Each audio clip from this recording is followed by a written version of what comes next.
33 కోట్ల మంది దేవుళ్ళు కాదు, 33 దేవి దేవతలు అంతే. సో అందరికీ జై శ్రీరామ్, వెల్కమ్ బ్యాక్ టు మన ట్రావెల్ లైఫ్.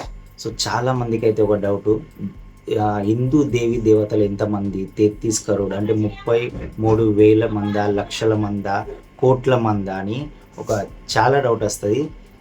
సో అది సంస్కృతంలో ఎట్లుంటుంది అంటే 33 కోటి అని ఉంటుంది. 33 కోటి అంటే సో చాలామందికి ఏమనిపిస్తుంది అంటే 33 కోట్ల మంది దేవి దేవతలు. సో ఇళ్ళనే మన మహేందర్ అన్న, సో మహేందర్ అన్న సిగ్నేచర్ స్టూడియో ఫౌండర్, ఆ అన్నతో చిన్న పొరపాటు అయితే జరిగింది. అదేంటో ఈ వీడియో చూద్దాం. ఎంతమంది అని అంటే 33,000 కోట్ల మంది దేవి దేవతలు ఉన్నారు మాకు అని అంటారు. 33. సో అన్ననైతే చెప్పిండు 33,000 దేవి దేవతలు ఉన్నారు అని. సో అన్న అది రాంగ్ అది. సో ఇది ఎట్లా జరిగిందంటే సంస్కృతంలో 33 కోటి అని ఉంటుంది. సో ఆ సంస్కృతం వర్డ్ని తెలుగులో కానీ హిందీలో కానీ భాష మార్చేటప్పుడు అప్పుడు 33 కోటిని 33 అంటే 33 కోటిని 33 కోట్లు అని మార్చిళ్ళు. సో యాక్చువల్లీ మన సనాతన ధర్మంలో, మన హిందుత్వంలో 33 కోటి దేవుళ్ళు అంటే కదా 33 దేవుళ్ళు దేవతలు, 33 దేవుళ్ళు దేవతలు. ఆ లెవెల్లో నేను చెప్తా. సో 33 దేవి దేవతలు ఎవరో మనం కూడా తెలుసుకుందాం. నేను కూడా ఇంకో రాసుకున్నా.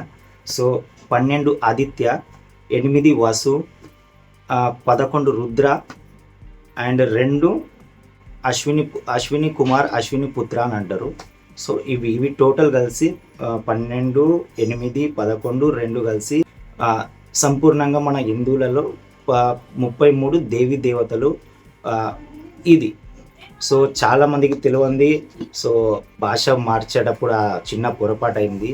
సో అది ఎవరి తప్పైతే కానే కాదు. సో ఇది తెలుసుకుంటే మంచిది.